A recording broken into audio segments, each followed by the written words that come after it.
ચાલો વિદ્યાર્થી મિત્રો, ઉદાહરણના દાખલામાં ચેપ્ટર નંબર 6માં આગળ જોતા જઈએ. હવે અહીંયા આપેલું છે કોઈ એક બળ કે જે સદિશ સ્વરૂપે આપેલું છે. આઈ કેપ, જે કેપ, કે કેપમાં આપેલું છે. એટલે F બરાબર 3i cap plus 4j cap minus 5k cap એકમ, અને સ્થાનાંતર જે છે ડી એ તમને આપેલું છે 5i cap plus 4j cap plus 3k cap એકમ જેટલું આપેલું છે. હવે આ બળ અને સ્થાનાંતર બંને તમને આપી દીધા છે. હવે એકમ વચ્ચેનો ખૂણો શોધો, એટલે એફ અને ડી વચ્ચેનો ખૂણો મેળવવાનો છે. એફના અને ડીના પરના પ્રક્ષેપનું મૂલ્ય પણ મેળવવાનું છે.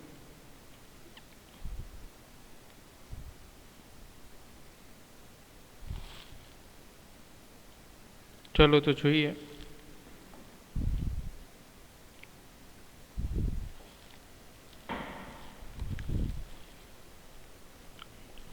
હવે વિદ્યાર્થી મિત્રો, સૂત્ર તમે જાણો છો, W ઇક્વલ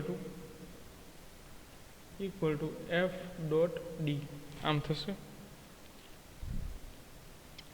ચાલો તો હવે ગણતરી કરીએ વિદ્યાર્થી મિત્રો. તો W બરાબર Fની વેલ્યુ છે 3, આઈ કેપ હું નથી લખતો, કોમા કરીને લખું છું, 3, 4 અને -5 આ રીતે, અને ઇન્ટુ 5, 4 અને 3, 5, 4, 3 કે કેપ આવી રીતે આપેલું છે. હવે આનો ગુણાકાર તમે જાણો છો, x સાથે ગુણાકાર, y નો y સાથે અને z નો z સાથે, આવી રીતે. એટલે W ઇક્વલ ટુ 5 તેરીને 15 થશે ને x સાથેનો ગુણાકાર, પછી ચોકે ચોકે 16. ચલો એ થઈ ગયા, અને પ્લસ આ પ્લસ આવશે, અને 5 તેરી 15 એટલે -15 આ રીતે. તો +15 અને -15 જે છે એ કેન્સલ આઉટ થઈ જશે. તો વૈધા શું આન્સર શું આવ્યું? તો કે W ઇક્વલ ટુ 16 એકમ, ટૂંકમાં 16 જૂલ જેટલું કાર્ય જે છે એ થાય છે. હવે આ જે છે એ શું મળ્યું કે બંનેનો ડોટ પ્રોડક્ટ મળ્યો, F ડોટ ડી, બે સદિશનો અદિશ ગુણાકાર મળ્યો.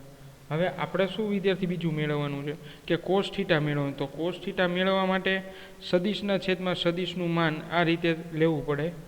એટલે સદિશનું જે છે એફનું માન લેવું પડશે અને અદિશનું માન લેવું પડશે આ રીતે. સપોઝ તમને જો ખ્યાલ આવે લખી દઉં સૂત્ર, કોસ થીટા બરાબર વેક્ટર એફ ડોટ ડી. તો વેક્ટર એફ ડોટ ડી આપણે મેળવી લીધું છે 16, અને એના છેદમાં સદિશનું માન, એટલે સદિશ એફ મોડ ઓફ એફ અને મોડ ઓફ ડી આ રીતે. તો સદિશનું માન પણ મેળવવાનું છે. તો આપણે વારાફરતી જોઈએ કે સદિશ એફનું માન જે છે શું આવશે? તો કે x i કેપનો સ્ક્વેર પ્લસ y j કેપનો સ્ક્વેર પ્લસ k કેપનો સ્ક્વેર. પણ હવે અહીંયા જે છે એ સહગુણક આપણે લેવાના છે, એટલે 3 નો સ્ક્વેર પ્લસ 4 નો સ્ક્વેર આવશે અને -5 નો સ્ક્વેર આ રીતે છે. ચલો સમજાય વિદ્યાર્થી મિત્રો. હવે -5 જે છે એનો સ્ક્વેર તમે લેશો તો એ તો ઓલરેડી પ્લસ જ થઈ જવાનું છે. તો એફનું મૂલ્ય જે છે એ શું મળે છે? જોજો અહીંયા 9 પ્લસ 16 પ્લસ 25, એટલે અહીંયા 50 એકમ જેટલું મળે છે મૂલ્ય. 50 એકમ અંડર રૂટમાં, હો વિદ્યાર્થી મિત્રો, અંડર રૂટમાં 50 એકમ જેટલું મૂલ્ય મળે છે.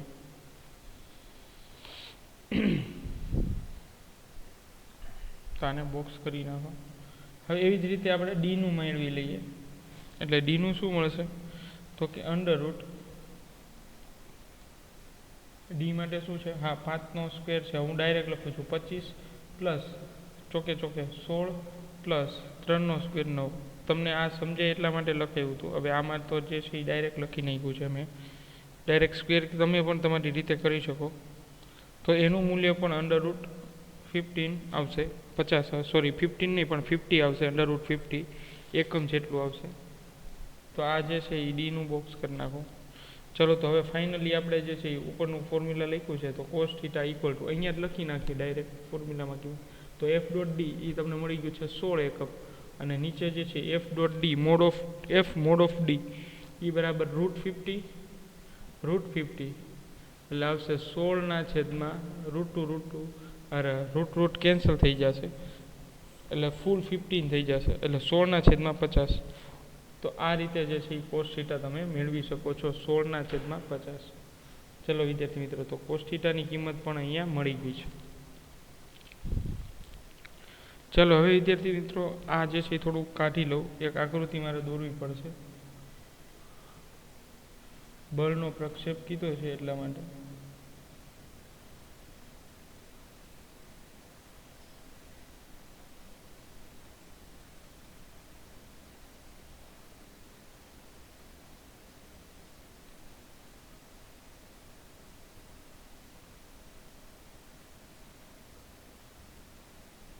ચલો, બળનો પ્રક્ષેપ, બળ F પરનો પ્રક્ષેપ, બળ F અને D પરનો પ્રક્ષેપ, F અને D પરનો પ્રક્ષેપ. ચલો, એ કઈ રીતે મળશે? તો કે F cos થીટા આટલો મળશે, F cos થીટા જેટલો. તો F જે છે એ √50 છે અને cos થીટા એટલે 0.32 છે.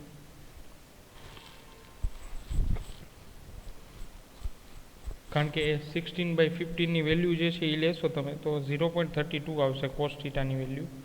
cos થીટાની વેલ્યુ 16/50 લેશો તો એ તમારી પાસે, મેં તમને કીધું લોગબુકમાં જે છે આવશે, અથવા તો તમે મોબાઈલ વાપરો છો તો cos થીટા = 16/50 કરશો તો થીટા = આમ મળશે, cos ઇનવર્સ 16/50. અને જેને મોબાઈલમાં જોતા નથી આવડતું એ કોસાઇનમાં જોવાનું છે. જે લોગેરિધમ છે લોગબુક, એની અંદર કોસાઇનની અંદર જોવાનું છે, એટલે એની અંદર થીટાની વેલ્યુ તમને મળી જશે. તો જો આવી રીતે છે વિદ્યાર્થી મિત્રો, આ છે F cos થીટા અને આ ડાયરેક્શનમાં આગળ ફોર્સ લાગે છે અને આ છે 90 ડિગ્રી અને આ સદિશ F આ રીતે છે. ચાલો તો કેલ્ક્યુલેટ કરીએ. √50 × 0.32 જોઈ લઈએ ગણતરી કરીને શું આવે છે. 50 અને એનું રૂટ લેવાનું છે, 50 એનું રૂટ અને એને ગુણ્યા 0.32 લેવાના છે.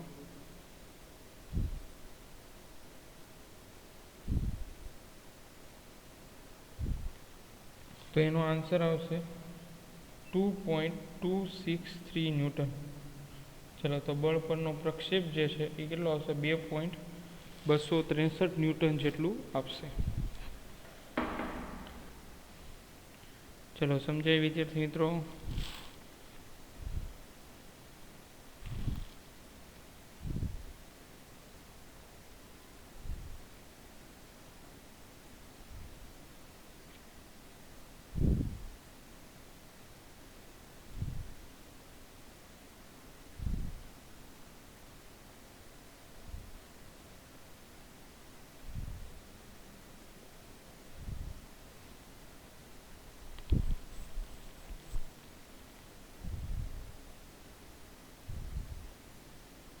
ચલો, હવે ત્યારબાદ એના આગળનો જે છે એ દાખલો જોઈએ.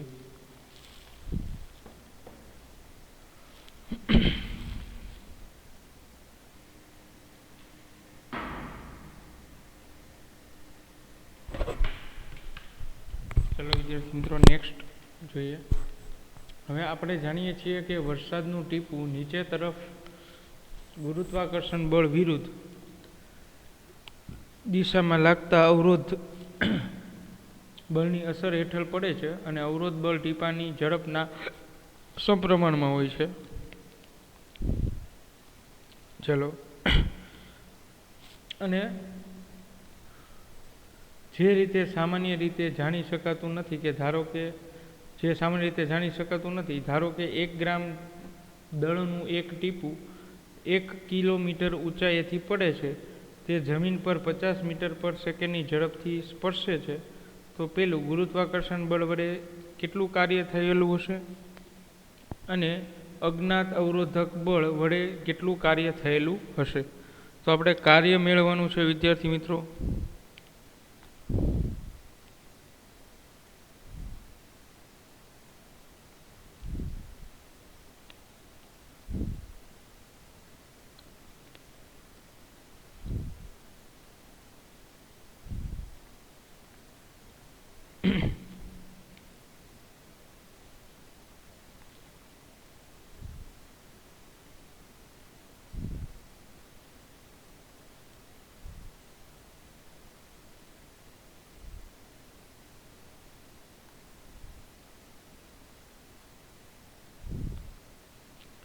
તો ચાલો સ્ટાર્ટ કરીએ.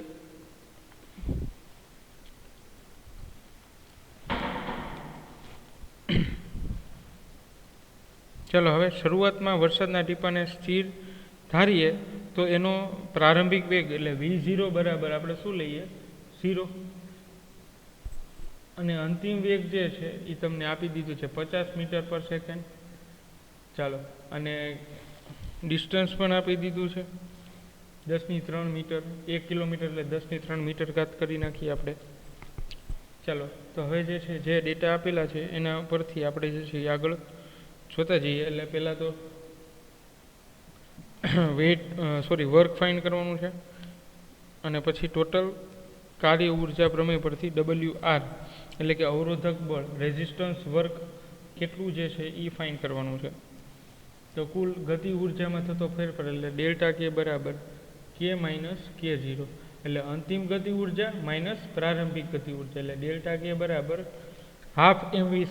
હાફ m v² એટલે m જે છે એ બે માટે કોમન છે અને v માઇનસ v0 નો square v² minus v0 square. હવે v0 સ્ક્વેર તો તમે જાણો છો 0 છે આના ઉપરથી કે સ્થિર છે એના માટે એટલે સ્થિર છે એટલે વેગ 0. તો હાફ m જે છે દળ તમને આપી દીધું છે 10⁻³ 10⁻³ 1 ગ્રામ છે એટલે કિલોમાં કન્વર્ટ કરો એટલે 10⁻³ કિલોગ્રામ થશે અને એને ઇન્ટુ 50નો સ્ક્વેર. ચલો તો ડેલ્ટા K ફાઇન થઈ જાય વિદ્યાર્થી મિત્રો. ચલો 50નો સ્ક્વેર એટલે 2500 ઇન્ટુ 10⁻³ અને એને ડિવાઈડ 2 એટલે 10⁻³ તમે કેન્સલ કરો તો અહીંયા 1 2 ને 3 એટલે 2.5 ડિવાઈડ 2 અને 2.5 ડિવાઈડ 2 તમે કરશો એટલે ફાઇનલી આન્સર આવશે 1.25 જૂલ. તો 1.25 જૂલ ગતિ ઉર્જામાં થતો ફેરફાર એટલે 1.25 જૂલ જેટલો આન્સર આવશે. હવે આપણે જે છે એ પહેલું વસ્તુ ફાઇન્ડ કરવાની છે. પહેલી વસ્તુ છે એ છે ગુરુત્વાકર્ષણ બળ વડે થયેલું કાર્ય. એટલે ગુરુત્વાકર્ષણ બળ વડે થયેલું કાર્ય એટલે W ઇક્વલ ટુ શું આવશે mg એટલે આ બળ થઈ ગયું અને ઇન્ટુ સ્થાનાંતર. તો સ્થાનાંતર એટલે હાઇટ આપી દીધી છે mg એ બળ છે અને h જે છે એની જગ્યાએ આપણે હાઇટ લઈ લીધી છે એટલે W બરાબર mgh. તો W equal to mg m એટલે 10⁻³ કિલોગ્રામ થશે. g એટલે 10 લેવાનું છે અને એને ગુણ્યા જે છે એ 10⁻³ ઘાત જે છે એ લેવાની છે 1000 મીટર એટલે ડિસ્ટન્સ બરાબર 10⁻³. ચલો સમજાય વિદ્યાર્થી મિત્રો. ચાલો ગણતરી કરો એટલે 10⁻³ 10⁻³ કેન્સલ. સાવ સિમ્પલ છે. WG એટલે ગ્રેવિટી દ્વારા થતું વર્ક જે છે એ 10 જૂલ થાય છે. ગ્રેવિટી દ્વારા વર્ક જે છે એ 10 જૂલ થાય છે. ચલો પછી રેઝિસ્ટન્સ વર્ક એટલે WR બરાબર શું થશે તો કે ડેલ્ટા K માઇનસ WG. તો WR resistance work equal to શું થશે ડેલ્ટા K એટલે 1.25 માઇનસ WG એટલે 10 એટલે WR ઇક્વલ ટુ જે છે એ શું થશે માઇનસ 8.75 25 બાદ કરો એટલે 8.75 જૂલ થશે. ચલો આટલો આન્સર હશે WR equal to minus 8.75 joule. હવે ઋણ નિશાની જે છે એ અવરોધક બળ વડે થયેલું કાર્ય દર્શાવે છે. આ ઋણ નિશાની છે એ શું છે અવરોધક બળ વડે થયેલું કાર્ય.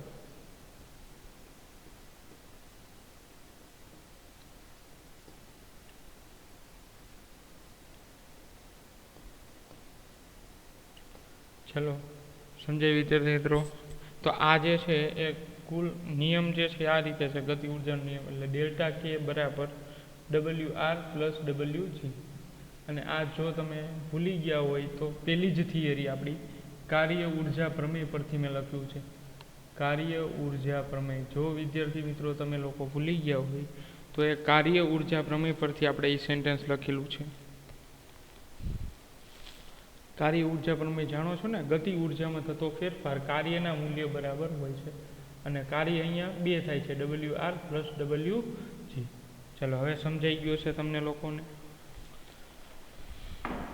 તો આરામથી જે છે એ જોઈ લ્યો દાખલો ત્યારબાદ એના પછીનો જે છે દાખલો આપણે જોઈએ.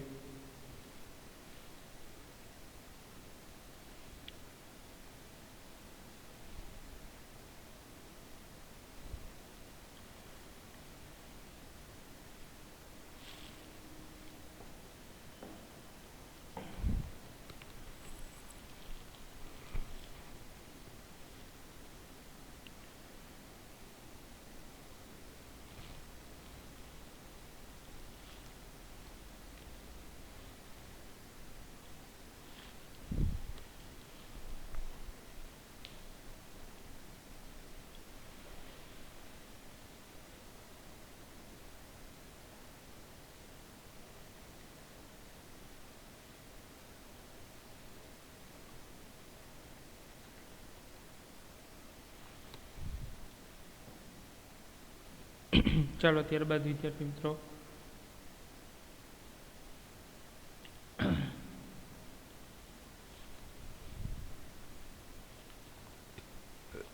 ચાલો ત્યાર પછીનું એક ઉદાહરણ આપેલું છે.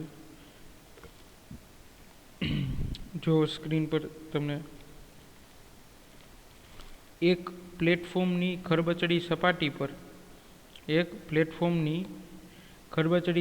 પર એક બહેન પતરાની પેટી ખસેડે છે ક્યાં ખસેડે છે કરી નાખજો. એક પ્લેટફોર્મની ખરબચડી સપાટી પર એક બહેન પતરાની પેટી ખસેડે છે. તેણી 10 મીટર અંતર સુધી, એટલે એ જે લેડી છે એ 10 મીટરના અંતર સુધી 100 ન્યૂટન બળ લગાડે છે. એટલે 10 મીટર જેટલું સ્થાનાંતર થાય છે અને એ સ્થાનાંતર કરવા માટે એ સ્ત્રીને, લેડીને, બહેનને 100 ન્યૂટન જેટલું બળ લગાડવું પડે છે. 10 મીટર સ્થાનાંતર માટે 100 ન્યૂટન જેટલું બળ લાગે છે. થાકની માત્રા વધતા તેમણે લગાડેલ રેખીય બળ ઘટીને 50 ન્યૂટન થાય છે. 100 ન્યૂટનની બદલે હવે એ થાકી ગયા છે, એટલે હવે બળનું મૂલ્ય જે છે એ 50 ન્યૂટન થઈ ગયું છે. તો પતરાની પેટીએ કાપેલ કુલ અંતર 20 મીટર છે. એટલે સમજો 10 મીટર જે છે એ 100 ન્યૂટન બળ લાગ્યું ત્યારે છે, અને પછી જે છે એ 50 ન્યૂટન જેટલું થાકી ગયા છે, એટલે 50 ન્યૂટન જેટલું બળ લગાડે છે. અને પતરાની પેટીએ કુલ જે છે એ કેટલું અંતર કાપેલું છે, તો કે 20 મીટર. તો 10 પહેલાં અને 10 પછી. હવે આ બહેને લગાડેલ બળ અને 50 ન્યૂટન જેટલા ઘર્ષણ બળ સાથે ઘર્ષણ બળ વર્સિસ સ્થાનાંતરનો ગ્રાફ દોરવાનો છે. અને આ બંને બળો વડે 20 મીટર અંતર સુધી થયેલ કાર્ય મેળવો. હવે અહીંયા જો કાર્ય આપણે મળી જાય વિદ્યાર્થી મિત્રો સાવ આરામથી, સિમ્પલ. W બરાબર F.D. હવે સ્થાનાંતર જે દિશામાં બળ લગાડે એ દિશામાં સ્થાનાંતર, એટલે થીટા 0 થશે. તો અહીંયા એક વસ્તુ સમજવા જેવી છે વિદ્યાર્થી મિત્રો કે W બરાબર F ને D તો છે 100 અને 10, પણ હવે અહીંયા જે છે કુલ 20 મીટર અંતર કાપે છે અને બળનું મૂલ્ય જુદું જુદું છે. એટલે આપણે કાર્યનું પરફેક્ટ મૂલ્ય જે છે એ નક્કી કરી શકીએ નહીં. એટલે એના માટે આપણે શું કરવું પડશે, ગ્રાફ લઈને જોવું પડશે, સમજવું પડશે કે 50 ન્યૂટન માટે જે છે એ કેટલું કાર્ય થશે અને 100 ન્યૂટન માટે કેટલું થશે. એ બેયનું જે છે આપણે ગ્રાફની મદદથી જે છે એ જોવાનું છે ઘર્ષણ બળ માટે.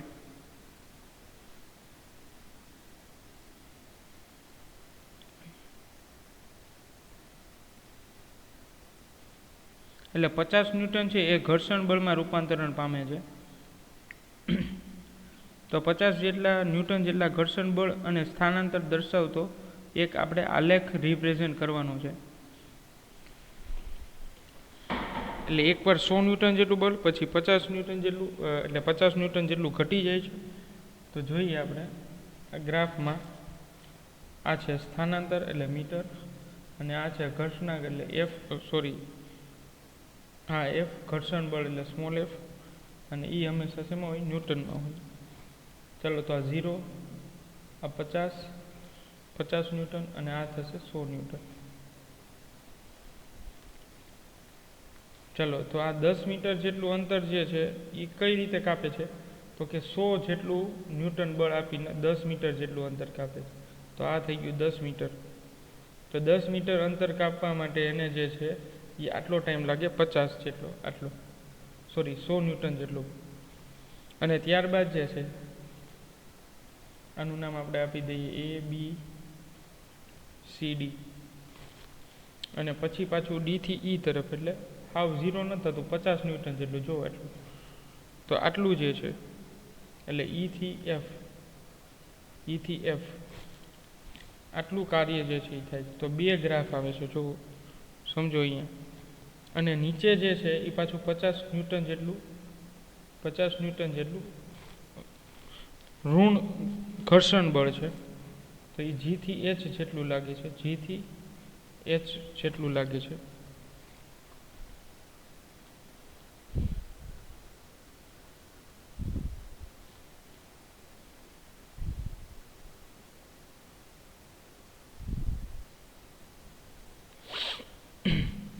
ચલો તો અહીંયા બેને કરેલું કુલ કાર્ય, તો કુલ કાર્ય એટલે કે W, ટોટલ વર્ક ફાઇન્ડ કરવાનું છે આપણે.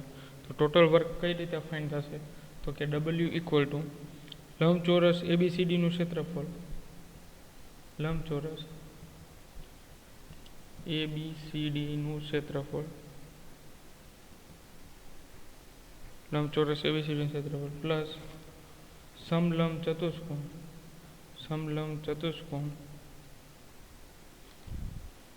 CEID નું ક્ષેત્રફળ,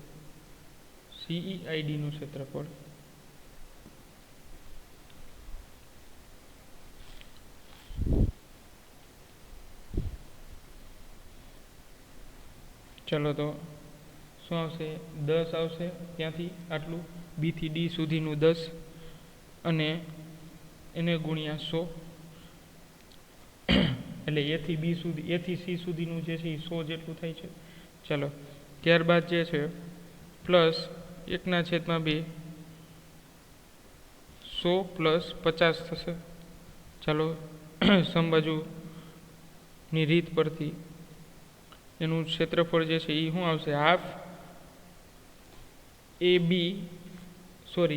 થી C અને હાફ પોઈન્ટ છે, મિડ પોઈન્ટ છે 50 સુધીનો. ચલો એટલે 100 પ્લસ 50 આ રીતે આવશે. અને એને મલ્ટીપ્લાય જે છે એ 20 - 10, એટલે કુલ સ્થાનાંતર 20 માંથી 10 જેટલું જે છે એ બાદ કરવાનું. ચાલો એ ફોર્મ્યુલા છે એ યાદ રાખવું પડશે વિદ્યાર્થી મિત્રો, આ દાખલામાં ખાસ યાદ રાખવું પડશે. એટલે અહીંયા થઈ ગયા 1000 પ્લસ અહીંયા થઈ ગયા હાફ ઇન્ટુ 150 ઇન્ટુ 10. ચાલો એ ફોર્મ્યુલા યાદ રાખવું પડશે એક ખાસ. એટલે ઇક્વલ ટુ આનો આન્સર આવશે 1500/2 એટલે 750, અને આ 1000 એટલે 1000 પ્લસ 750 એટલે 1750 જૂલ. ચલો આનો આન્સર આવ્યો છોકરાઓ 1750 જૂલ. તો 1750 જૂલ જેટલું કાર્ય થાય છે. ચલો સમજાય વિદ્યાર્થી મિત્રો? અને ઘર્ષણ બળ વડે થયેલું કાર્ય જે છે, એટલે WF ફ્રિક્શન ફોર્સ વડે થયેલું કાર્ય, તો એ જે છે શું આવશે? -50, આ 50 અને આ જે છે એ 20 છે ને, ટોટલ 10 આ અને 10 આ 20, એટલે 50 × 20 એટલે 1000, પણ કેવા આવશે? -1000 જૂલ. ચલો તો WF ફ્રિક્શન ફોર્સ વડે થયેલું કાર્ય જે છે એ કેટલા આવશે? -1000 જેટલું આવશે.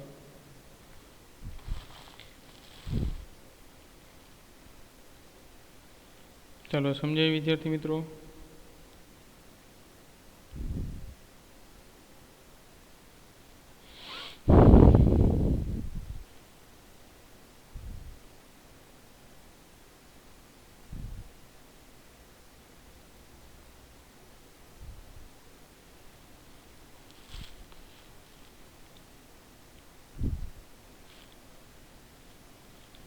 ચલો આજના લેક્ચરમાં અહીં સુધી રાખીએ.